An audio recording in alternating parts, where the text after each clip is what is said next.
Ne me laissez pas partir avec lui, s'il vous plaît.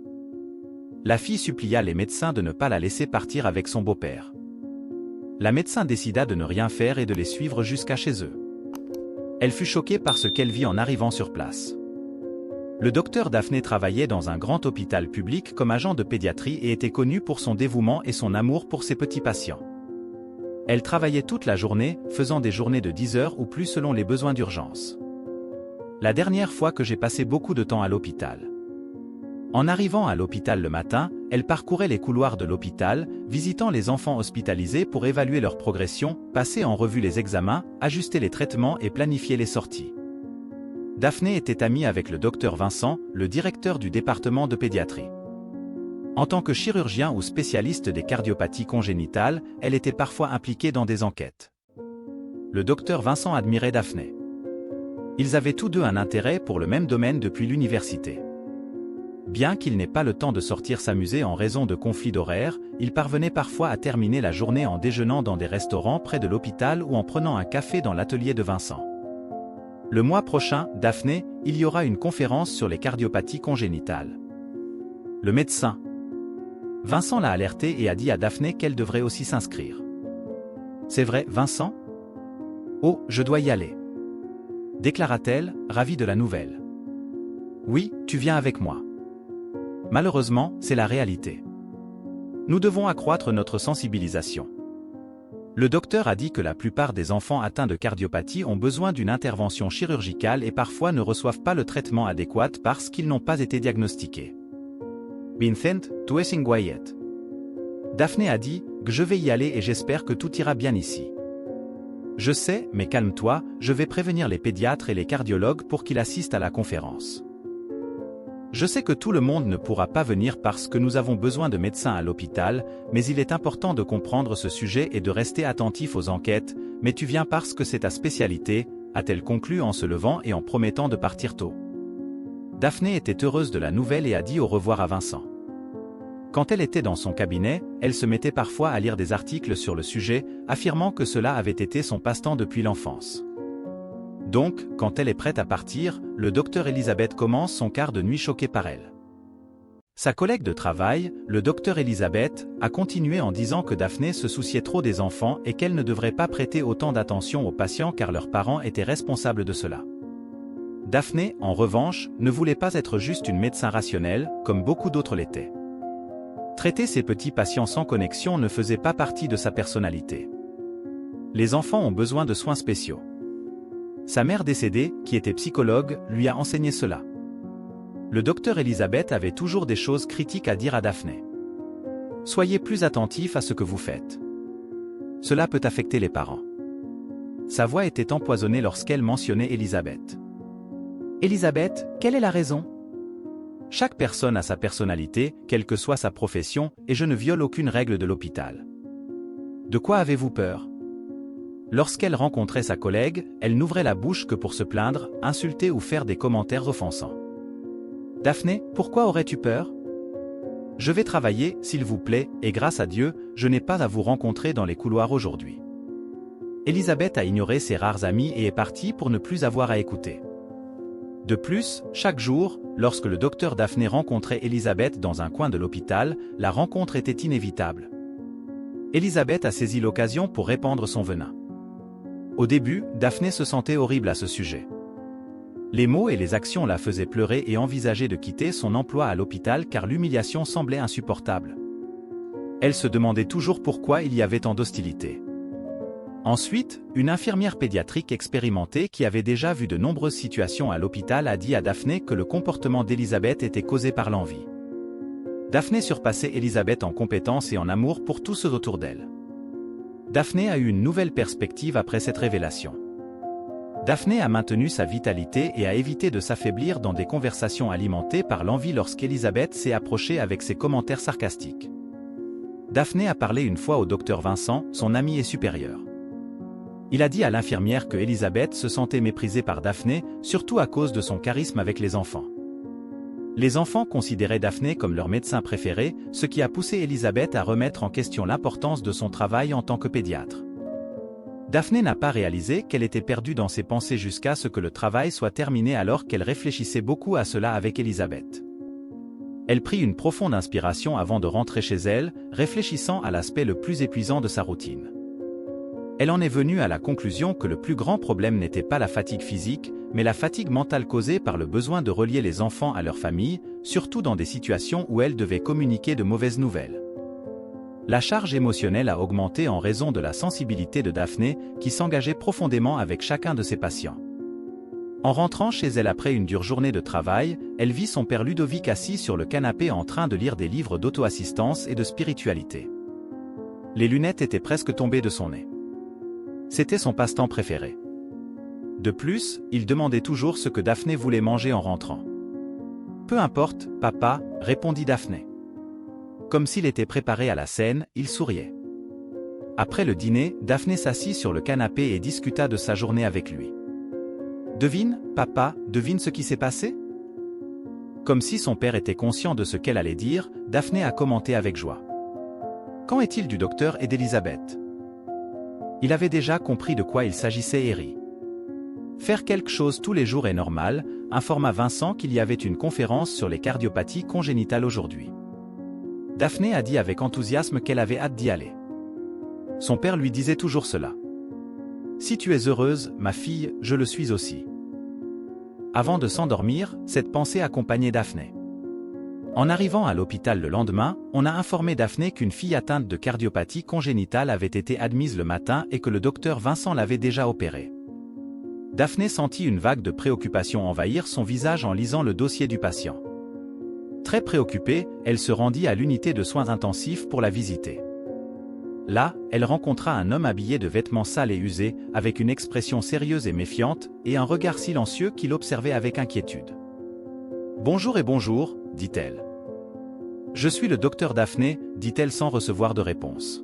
« Je vais m'occuper de votre fille. » Daphné commença alors à expliquer que la fille en question, Alexia, devrait rester sous observation pendant plusieurs jours en raison de la complexité de l'opération. La chirurgie rend les patients épuisés et vulnérables à des symptômes tels que la fatigue, la faiblesse et les problèmes respiratoires, entre autres. Je dois partir travailler. Elle n'a que moi. L'homme, qui se présenta comme Anthony, le beau-père d'Alexia, demanda « Pouvez-vous vous occuper d'elle ?» Sans révéler plus sur sa situation personnelle, il dit « Ne vous inquiétez pas.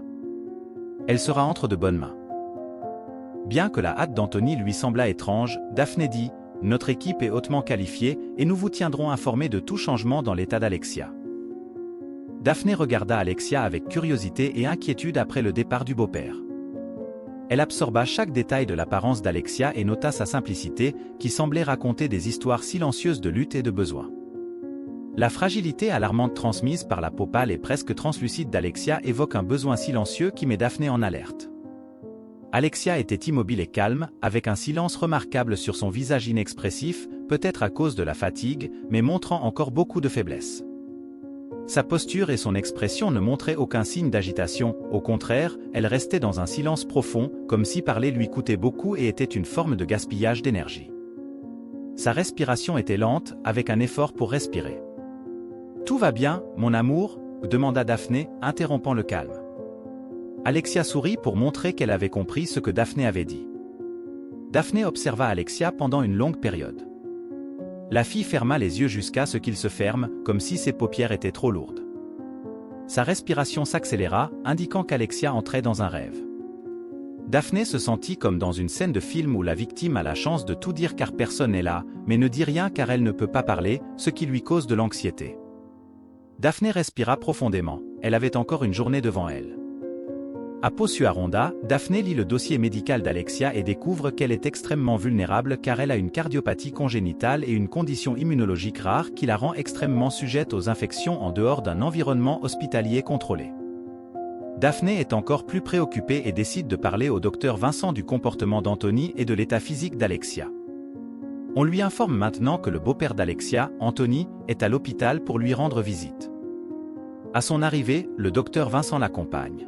« Bonsoir, monsieur Anthony », le salue gentiment Daphné. « Bonjour, Alexia. Comment vas-tu ? Je vois que tu continues de dormir. » Montant des signes d'inquiétude, vous demandez à l'homme. Daphné donne alors une explication.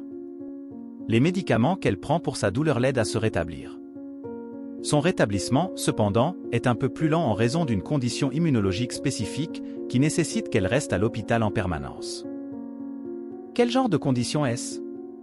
Comme s'il venait de découvrir quelque chose de nouveau sur l'état de santé d'Alexia, demanda Anthony. Elle a une condition immunologique rare qui la rend très sensible aux infections, donc elle doit être ici pour être traitée par des médecins. Vous ne le saviez pas? Daphné fut surprise de ne pas le savoir. Non, je pensais que c'était juste sa cardiopathie. Cela signifie-t-il que vous devez rester à l'hôpital plus longtemps? Il semblait ne pas être d'accord avec l'idée, répondit-il. Le docteur Vincent était juste attentif à la conversation et observait le comportement d'Anthony que Daphné avait mentionné précédemment. Monsieur, je suis le docteur Vincent, qui a dirigé l'opération sur Alexia, et je confirme qu'elle devra rester à l'hôpital plus longtemps pour bien récupérer, Anthony. Ici, vous aurez accès à des médicaments, des infirmiers, des thérapeutes et des médecins. Vous pouvez vous détendre. Je dois partir maintenant. Docteur Daphné, pourriez-vous visiter mon bureau un moment? En outre, le docteur Vincent et le docteur sortirent de la chambre. Daphné. Après le départ du docteur Vincent, Anthony est resté un moment avec Alexia, qui dormait confortablement. Il lui parla d'un ton ferme mais doux, « J'espère que tu te rétabliras bientôt, pour que nous puissions sortir d'ici. » Quelques minutes plus tard, Daphné revint dans la chambre d'Alexia, et la fillette semblait triste et effrayée, avec beaucoup de choses en tête. Daphné se demandait sur les mystères entourant la vie de la fillette tout en regardant le visage calme d'Alexia. Elle resta avec un point d'interrogation sur le beau-père, dont la présence énigmatique semblait déranger la fillette. Sa brève visite dans la chambre d'Alexia n'a fait qu'accroître les soupçons de Daphné et la laisser avec un sentiment d'inquiétude pesant dans la poitrine. Quand elle réalisa que la fillette s'était tournée vers elle, son expression changea et Daphné s'approcha davantage, commençant une conversation d'un ton aimable. Daphné voulait engager une conversation avec la princesse et demanda « Bonjour, princesse, comment vas-tu? Comment te sens-tu aujourd'hui ?» Alexia répondit « Je suis fatiguée, ma chère. » C'est normal. Je voulais te raconter une histoire sur ce qui s'est passé pendant que nous prenions soin de toi. Tu verras qu'il y avait un petit problème à l'intérieur de ta poitrine, là où se trouve ton petit cœur, qui devait être résolu, dit Daphné en regardant Alexia, attendant sa réponse. Alors, nous avons fait un peu de magie. Nous sommes entrés là calmement pendant que tu faisais une longue sieste et nous avons corrigé chaque pièce de ce puzzle. Maintenant, ton cœur est encore plus spécial et fort. Et ça a fait mal, que demanda Alexia avec curiosité. Tu dormais comme une princesse, alors tu n'as rien ressenti. Mais maintenant, comme si tu étais tombé en jouant, tu peux ressentir un peu de douleur. Daphné s'amusait à parler avec Alexia, disant que c'est normal, et cela signifie que ton corps travaille dur pour te rendre plus forte. Si quelque chose te dérange, dis-le-moi, d'accord? Ici, nous avons un poisson magique spécial appelé médicament qui peut t'aider à te sentir mieux. Et maintenant? Vais-je rester ici longtemps? Que demanda Alexia avec une expression préoccupée. Maintenant, tu dois te reposer, ma chère, et collaborer avec nous pour que tu récupères rapidement. Mange des choses qui te rendent forte et dis-moi si quelque chose te semble étrange ou te dérange. Faisons un pacte, d'accord? Je promets de te raconter tous les secrets magiques de l'hôpital. Et toi, tu me promets de me dire comment tu te sens, alors nous ferons en sorte que tu te rétablisses rapidement et que tu puisses recommencer à jouer et à explorer le monde comme avant, d'accord? Daphné demanda dans le but d'encourager la fillette. Est-ce que je peux voir mon cœur? Que demanda Alexia innocemment. Eh bien, ton cœur est très spécial et il est caché à l'intérieur de ta poitrine comme un trésor. Mais je peux te montrer un dessin de ce à quoi il ressemble à l'intérieur et t'expliquer tout ce que nous faisons, dit Daphné avec un sourire encourageant. Devenons experts de ton propre cœur. Qu'en dis-tu? La fillette sourit et dit, d'accord. Mais son expression devint préoccupée et elle demanda, et Anthony, où est-il? Daphné signa en souriant, car elle n'avait pas beaucoup d'appétit à ce moment-là, ce qui était courant en raison des médicaments qu'elle prenait pour la douleur. Cependant, Daphné parlait à Alexia avec douceur, la tenant intéressée par ce qu'elle disait. Contrairement aux autres enfants de son âge, son petit corps délicat était plus fragile. Sa peau pâle laissait voir la fine toile de veines bleues qui coulait le long de ses bras comme de délicats ruisseaux. Les grands yeux expressifs d'Alexia contrastaient avec la fragilité de son être, qui brillait de la force de son esprit. Cependant, ses oreilles étaient souvent entourées de secrets cachés. La petite poitrine d'Alexia montait et descendait avec des respirations lourdes, un rappel constant de la lutte courageuse de son cœur. Sa condition physique fragile et les complications de sa situation rendaient la tâche de se nourrir difficile. À partir de cette observation, Daphné s'intéressa aux conditions de vie d'Alexia car elle semblait si différente des autres enfants hospitalisés. Daphné remarqua qu'Alexia ne communiquait pas beaucoup avec les autres enfants lorsqu'elle était dans la chambre commune. Ils parlaient entre eux en même temps, mais ne recevaient pas de réponse quand ils s'adressaient à Alexia. La fillette avait souvent les yeux baissés et souriait timidement aux plaisanteries des autres, mais elle retournait vite au silence. Les médecins et les infirmières remarquèrent qu'Alexia se tenait à distance, une attitude qu'ils remarquèrent également. Ils notèrent sa réticence à s'impliquer avec les autres patients. Les questions sur sa famille restèrent sans réponse, laissant un certain nombre de questions en suspens. Un jour, alors qu'il pleuvait, le docteur Daphné achevait ses rondes à l'intérieur de l'hôpital. En entrant dans la chambre d'Alexia, elle remarqua que la fillette était recroquevillée dans son lit. Elle fixait ses grands yeux sur la porte, visiblement effrayée. Anthony était arrivé pour une visite imprévue et insistait pour ramener immédiatement Alexia à la maison. Le médecin fut interrompu par l'expression angoissée et effrayée d'Alexia. Daphné fut inquiète. Ce qui retint le plus son attention fut l'intense anxiété démontrée par Alexia à chaque fois que son beau-père, Anthony, venait la voir. La fillette, autrefois calme et distante, était devenue anxieuse. Ses yeux étaient attentifs à chacun de ses mouvements. Cette fille est-elle maltraitée chez elle? Est-ce juste une idée dans ma tête? Commencèrent à penser Daphné. Son inquiétude grandit en silence, alimentée par le comportement étrange d'Alexia et de son beau-père, qui soulevait plus de questions que de réponses. Après une brève et tendue conversation avec Anthony, les médecins informèrent qu'Alexia avait besoin d'une semaine supplémentaire à l'hôpital avant d'être libérée. L'anxiété d'Anthony semblait se calmer un peu avec cette information. Mais la situation restait étrange. Les collègues de Daphné lui dirent qu'Alexia se sentait toujours nerveuse lors des visites d'Anthony. Cela confirmait les soupçons de Daphné et augmentait son inquiétude pour le bien-être de la fillette. Anthony prit congé en jurant de revenir voir la fillette. En voyant son beau-père partir, Alexia se mit à pleurer et affirma qu'elle ne voulait pas quitter l'hôpital et préférait y rester. Toujours prête à prodiguer des conseils, Daphné promit à Alexia qu'elle serait là pour écouter ses préoccupations. Elle réfléchissait encore aux difficultés auxquelles la fillette était confrontée, illustrées par sa délicatesse et sa détermination à quitter la sécurité de cet hôpital. Quelques instants plus tard, le docteur surprit Daphné. « Emilia !» Il semblait que la médecin était prête à faire des commentaires désagréables en entrant dans la chambre alors que Daphné et Alexia étaient dans un moment de vulnérabilité. Selon son intuition, Daphné la saisit par le bras et la conduisit dehors, laissant Alexia entre les mains d'une infirmière qui était également arrivée. Elisabeth répondit d'un ton moqueur assez clair, « Si tu continues à te mêler ainsi de la vie de tes patients, même le docteur Vincent, qui te soutient toujours, finira par être compromis. » Elisabeth, ne me soucie pas de tes commentaires, répliqua Daphné, visiblement agacée par les provocations, en disant que va faire quelque chose d'utile au lieu de déranger.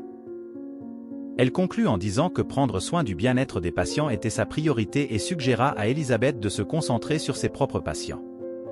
Après cet affrontement, Elisabeth s'éloigna en murmurant des menaces de vengeance tandis qu'elle traversait les couloirs. Il était évident qu'elle éprouvait une profonde envie envers Daphné, car elle essayait toujours de provoquer des conflits avec la médecin, qui était connue pour son dévouement et son amour envers les patients. Daphné retourna dans la chambre et vit Alexia les yeux mouillés. L'envie l'a poussée à inviter la fillette à faire un tour à l'hôpital, en la installant dans un fauteuil roulant. Alexia sourit timidement à l'idée de quitter la chambre et Daphné choisit un itinéraire simple pour elle jusqu'au café de l'hôpital. Inspirée par le bref soulagement d'Alexia, Daphné proposa « Allons voir ce qu'il y a dans le réfrigérateur ?» Alexia répondit avec enthousiasme. En arrivant au réfrigérateur près de l'hôpital, Daphné remarqua le sourire heureux d'Alexia. Depuis son arrivée à l'hôpital, elle n'avait pas vu la fillette sourire de cette façon. Elle confirma que c'était vrai. Alexia demanda une glace au chocolat et la dégusta avec tant de plaisir qu'elle semblait avoir oublié les larmes amères qui coulaient auparavant de ses yeux, la fillette semblait porter le poids du monde sur ses épaules. « J'ai un cadeau pour toi lorsque nous retournerons dans la chambre, » dit Daphné, visiblement heureuse du changement d'humeur de la fillette. En retournant à l'hôpital, Vincent attendait avec impatience dans la chambre, pendant que Daphné installait délicatement Alexia dans le lit et sortit une petite peluche de son sac pour l'offrir à Alexia comme cadeau. Alexia révéla avec hésitation que son beau-père avait interdit d'accepter quoi que ce soit de bizarre, tendant l'atmosphère d'un froid glacial qui traversa Daphné en l'entendant, la faisant regarder Vincent avec inquiétude. À ce moment-là, une infirmière entra pour examiner Alexia et donna à Vincent l'occasion d'emmener Daphné à l'écart. Il exprima sa préoccupation et dit qu'Elisabeth lui avait informé de sa sortie avec Alexia. En tant que directeur, il avait également le devoir d'informer Daphné à ce sujet. Vincent conseilla, alliant sérieux et empathie, en disant « Tu dois comprendre que nous devons maintenir une distance sûre avec les patients, Daphné. Nous ne pouvons pas nous impliquer émotionnellement. » Vincent, je comprends. J'ai agi sur un coup de tête, simplement en voulant le meilleur pour Alexia. Cependant, je te promets que cela ne se reproduira plus, assura Daphné, admettant qu'elle avait tort. Après le départ de Vincent, Daphné se retrouva seule avec Alexia et en profita pour renforcer leur relation. Avec un sourire, elle s'assit à côté d'elle et demanda « Comment te sens-tu maintenant après avoir mangé cette délicieuse glace ?»« Je vais bien, docteur Daphné, je suis reconnaissante de votre attention. »« Je n'avais pas mangé de glace depuis longtemps, » répondit Alexia. Daphné essaya délicatement de comprendre pourquoi Alexia était si anxieuse, surtout maintenant que son beau-père était présent, remarquant le changement d'humeur de la jeune fille. « Ce n'est rien, docteur Daphné, » demanda Alexia avec un mélange de préoccupation et de curiosité, « que j'ai remarqué que tu deviens nerveuse chaque fois qu'Anthony vient te rendre visite. »« Tu peux me faire confiance, Alexia, » dit Daphné en détournant le regard. Daphné ajouta « Je suis là pour t'aider et ensemble, nous pouvons affronter ce qui te dérange. » Tandis qu'Anthony entra dans la pièce et vit Daphné assise près d'Alexia. Il interrompit immédiatement la conversation et l'appela pour parler dehors, loin d'Alexia. « Doctoresse, je vous demande de ne pas perturber Alexia. » Anthony, qui semblait irrité par la présence de Daphné, dit qu'il avait besoin de se reposer et de récupérer pour pouvoir sortir de l'hôpital. « Monsieur Anthony, je discute simplement avec Alexia pour voir comment je peux l'aider. J'ai besoin de savoir pour pouvoir l'aider si quelque chose aggrave sa santé, » répondit-elle avec inquiétude. Cependant, elle ne devrait pas discuter de sa vie privée ici, n'est-ce pas? Anthony dit fermement, de Scholle, monsieur. Daphné dit d'un ton plus décidé, Anthony, mais je ne peux pas ignorer les signes d'anxiété d'Alexia. Elle est ma patiente et je me soucie d'elle. Je veux juste aider. Ça peut être utile? Dit Anthony de manière plus sarcastique. Comment ça va? En laissant Alexia manger de la glace en dehors de l'hôpital sans mon autorisation? Il était déjà furieux de la situation et dit, on dirait que tu dépasses tes limites. Je voulais simplement apporter de la joie à Alexia. Elle ne mérite pas d'être enfermée tout le temps. Cependant, je m'excuse à ce sujet, ajouta-t-elle. Daphné attendait une réponse et dit, que j'aurais vraiment dû demander votre permission ou celle des parents. Vous n'êtes pas responsable d'Alexia, docteur. Je n'aurais jamais su qu'Alexia était sortie de l'hôpital si ce n'était pas pour le docteur Elisabeth. J'espère sincèrement que cela ne se reproduira pas et que vous allez bien. Anthony se rend dans la chambre d'Alexia et laisse le docteur Daphné seul avec ses pensées. Après cela, Daphné retourne dans son bureau et est encore plus intéressée d'apprendre le malaise d'Anthony. En mentionnant les parents d'Alexia, elle décide de lire plus attentivement le dossier de la fille. Peut-être a-t-elle manqué quelque chose. En ouvrant le dossier d'Alexia, elle s'intéresse à l'histoire de son diagnostic, à la liste des médicaments, à la description des procédures en cours, à l'évaluation médicale et à d'autres informations. Quand elle est arrivée à la section des responsables, elle a remarqué que le nom du beau-père était le seul élément présent. Cela a accru sa curiosité. Pourquoi le nom des parents n'est-il pas présent?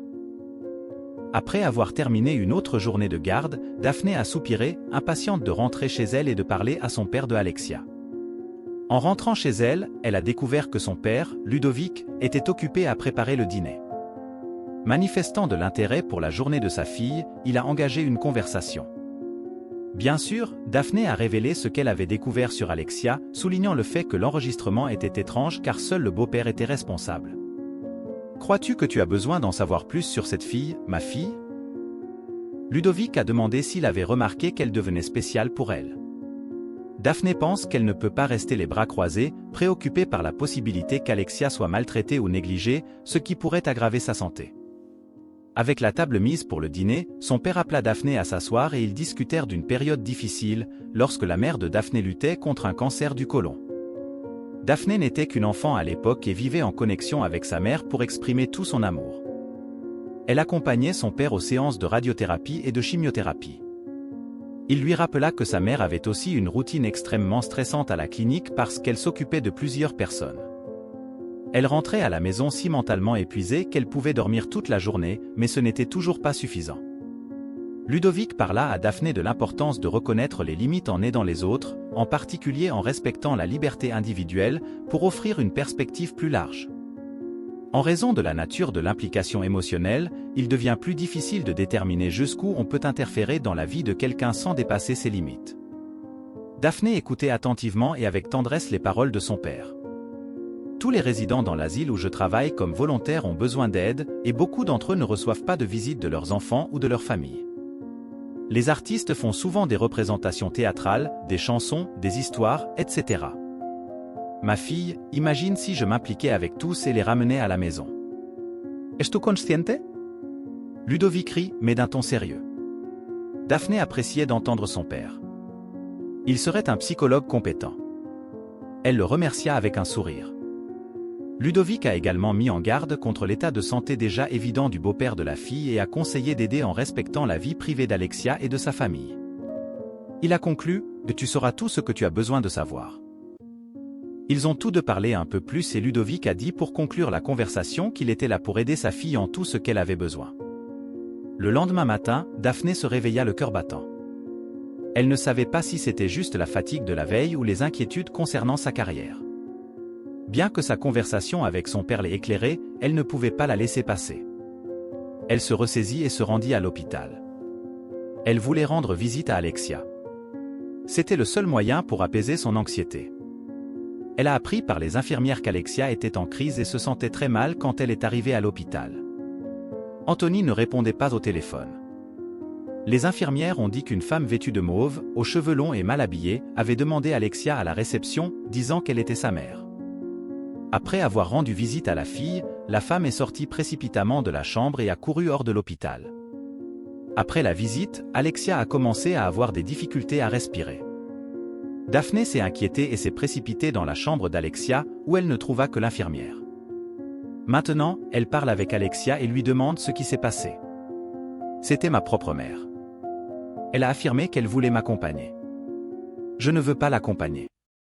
La jeune fille, pleurant désespérément, a demandé qu'il ne lui soit pas permis de partir avec elle. Daphné appelle Anthony pour lui informer de ce qui s'est passé après avoir essayé de calmer la jeune fille. Le beau-père informe qu'il demandera immédiatement le transfert de la fille dans un autre hôpital après avoir découvert qu'Alexia avait reçu la visite d'une autre personne. Réponse visiblement tendue de Daphné. Anthony, calmez-vous. Vous n'êtes pas obligé de faire ça. Calmez-vous, Alexia va déjà mieux et sera probablement libérée aujourd'hui même. De plus, pourriez-vous me dire si vous connaissez la femme magique qui est venue chercher la fille? Qui est-elle? C'est vraiment la mère d'Alexia, s'exclama Anthony, avec un mélange de nervosité et d'irritation dans sa voix. Peu importe, je veux juste savoir si Alexia va bien. Comment une étrangère a-t-elle pu entrer à l'hôpital sans ma permission? Quoi qu'il en soit, puisque tu sembles être si préoccupé par Alexia, pourrais-tu, par hasard, t'occuper d'elle pendant un jour après sa sortie? J'ai d'autres affaires urgentes à régler et je ne peux pas l'emmener avec moi. Après avoir été surprise et ne sachant que dire, Daphné accepte la demande et s'engage à s'occuper d'Alexia chez elle. Cependant, après la sortie, elle demande à Anthony de la retrouver à l'hôpital et souligne l'importance de sa présence pour que la fille puisse sortir de l'hôpital de manière appropriée. Lorsqu'Anthony arrive à l'hôpital, il finalise les procédures pour libérer Alexia et obtient les instructions du médecin. Comprenant la délicatesse de la situation, Daphné contacte son père pour lui demander d'accueillir Alexia, mais elle le met en garde contre Anthony, dont les intentions lui semblent encore incertaines. Son père compréhensif dit être prêt à les recevoir tous les deux. Après cela, alors qu'elle est à l'hôpital, Daphné explique à son supérieur, Vincent, qu'elle a besoin de se reposer après la sortie d'Alexia. Elle ignore les détails de la faveur inattendue demandée par Anthony et obtient l'approbation pour prendre quelques jours de congé, ce que Vincent accepte sans hésitation. De retour chez elle, Daphné était partagée entre la joie et la peur en sachant qu'Alexia serait là. Elle demanda à son père de préparer la chambre de la jeune fille, voulant que tout soit parfait pour son arrivée. Quand Anthony rentra chez lui et rencontra Alexia, la médecin remarqua la hâte d'Anthony de partir.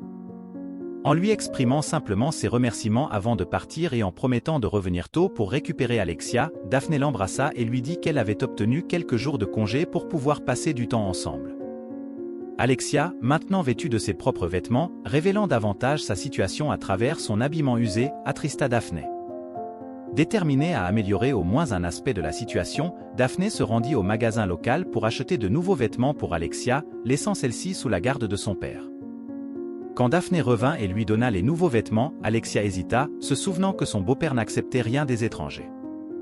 Daphné tenta de construire un pont de confiance avec elle, en disant qu'elle n'était plus une étrangère.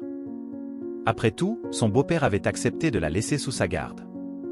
Cette nuit-là, Ludovic, le père de Daphné, prépara un repas nutritif pour Alexia, qui fut surprise par la quantité de nourriture.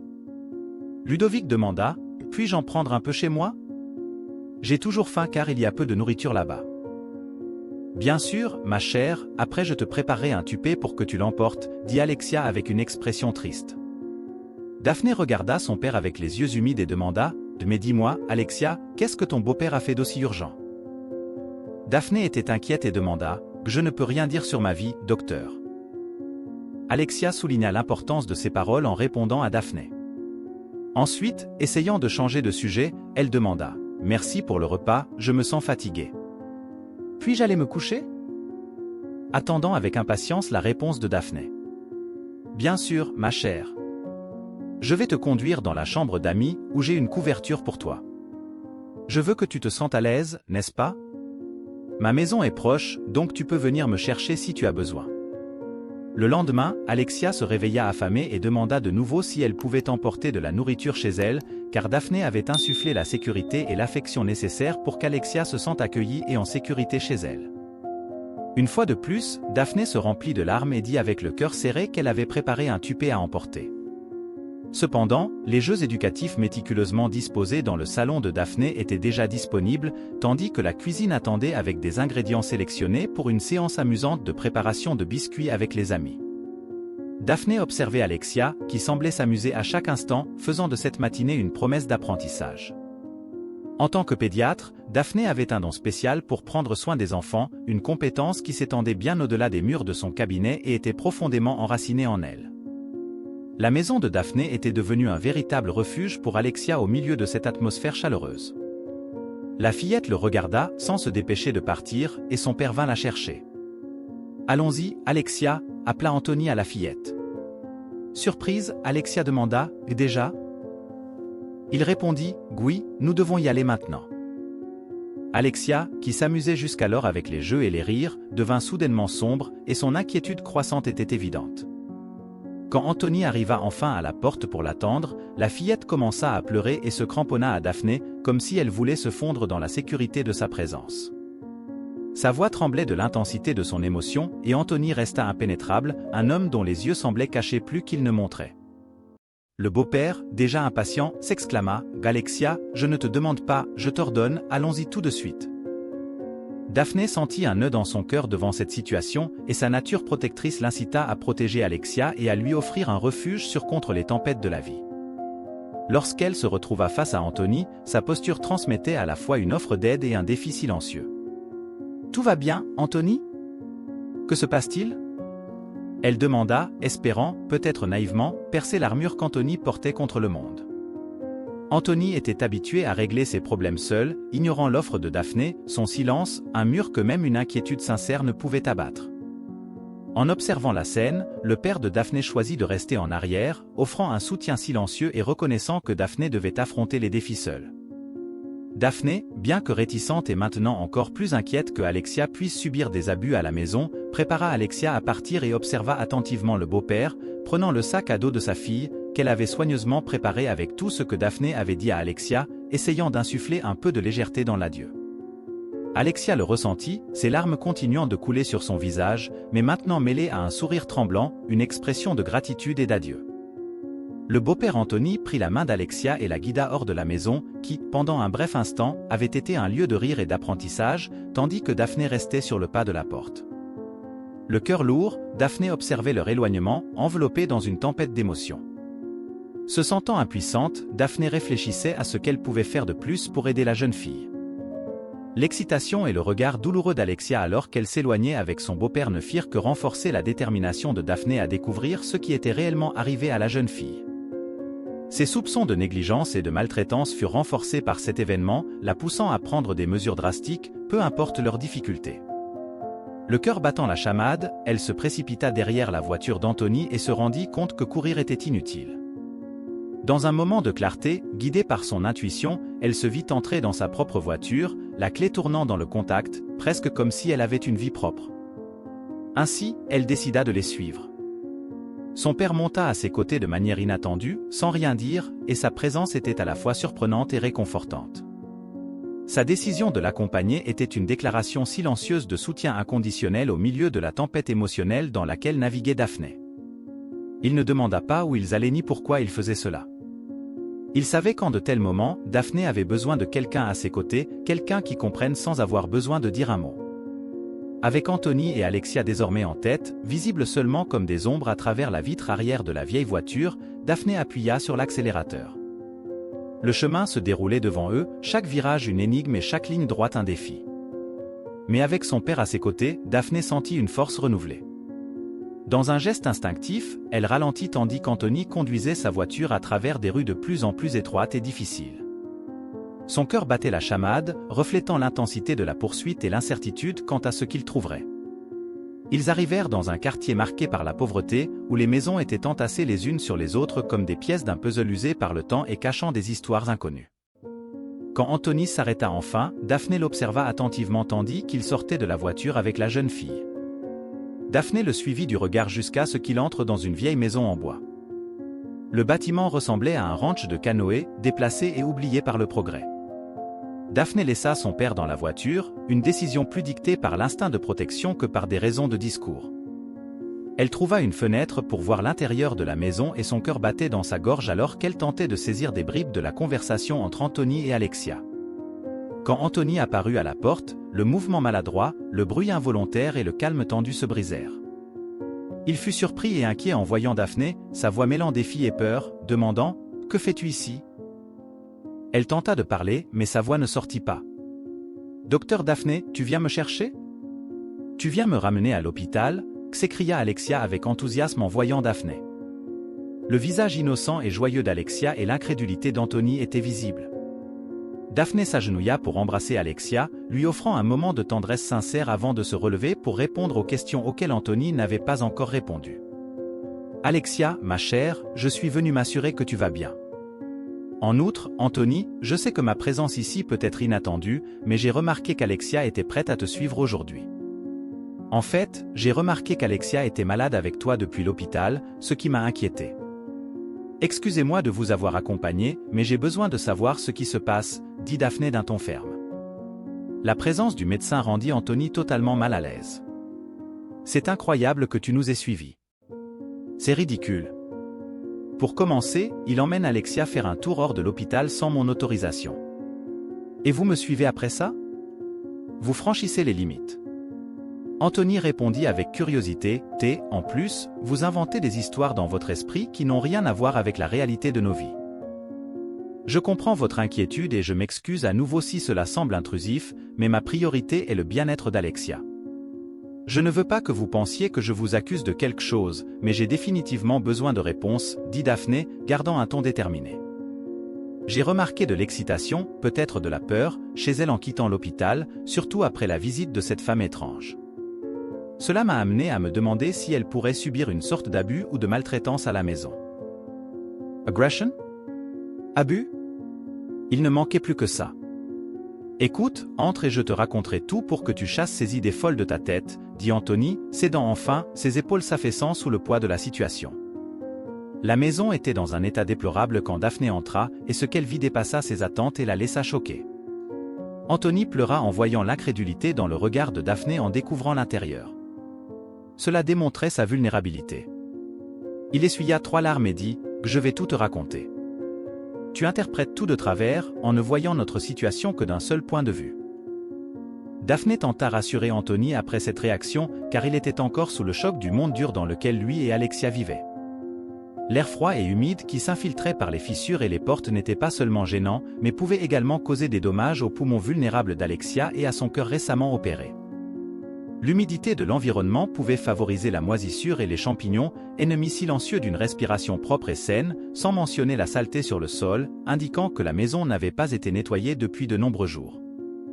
On aurait dit qu'Anthony avait abandonné le ménage en raison de la quantité de saleté sur le sol, qui était étalée dans un coin de la maison avec 2 vieux lits. Chaque lit, avec sa structure en bois marquée par l'usage et le temps, soutenait des matelas fins et déchirés, témoins silencieux des nuits passées.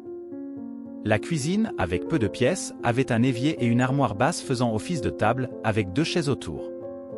Anthony tire une chaise et fait signe à la docteure Daphné de s'asseoir, expliquant d'abord qu'il voulait sortir Alexia de l'hôpital car il s'était trop attaché à elle et que, maintenant qu'Alexia était avec lui, il pouvait commencer à enquêter.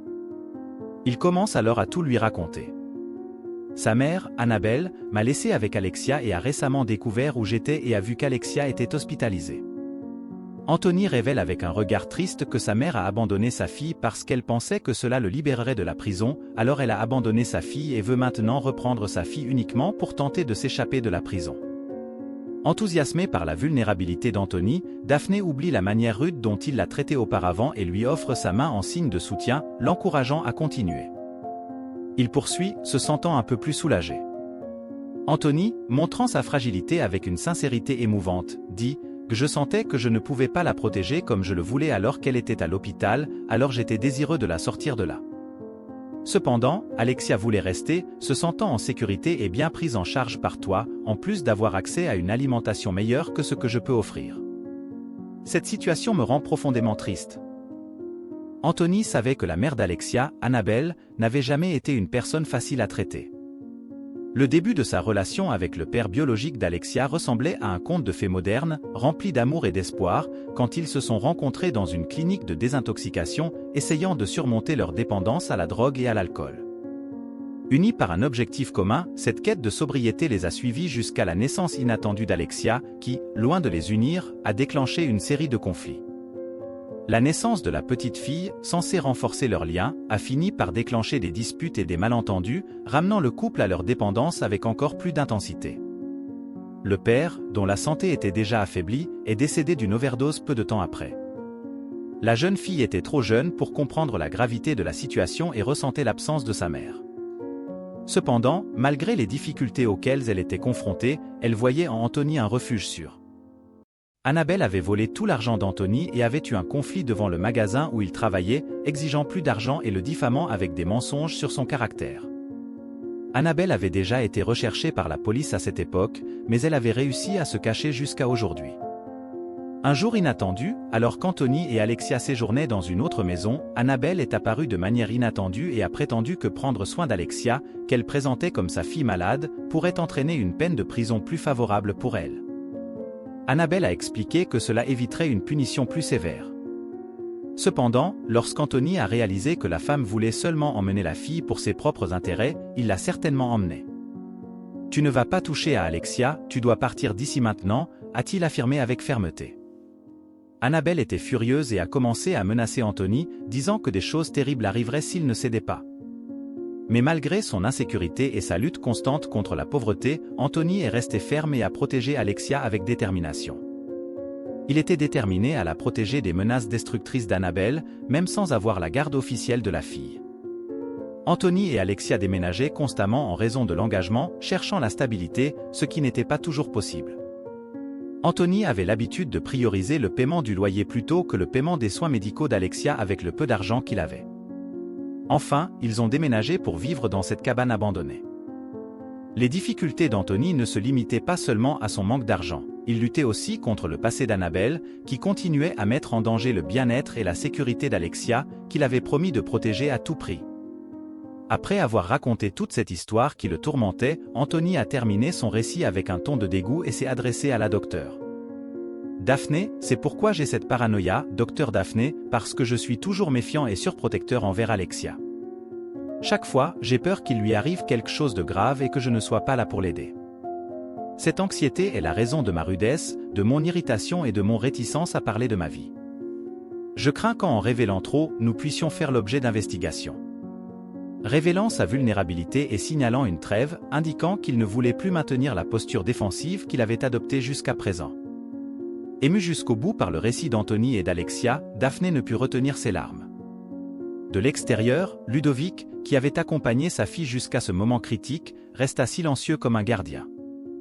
Daphné captait des bribes de conversation à travers les interstices et le mince voile séparant l'intérieur de la maison de l'extérieur, chaque mot renforçant sa détermination à tendre une main amicale. Inspirée par un mélange de professionnalisme et d'empathie profonde, Daphné fit une offre qui transcenda les limites du conventionnel. « Vous et Alexia pouvez rester chez moi », dit-elle avec sincérité dans sa voix, coupant l'air chargé.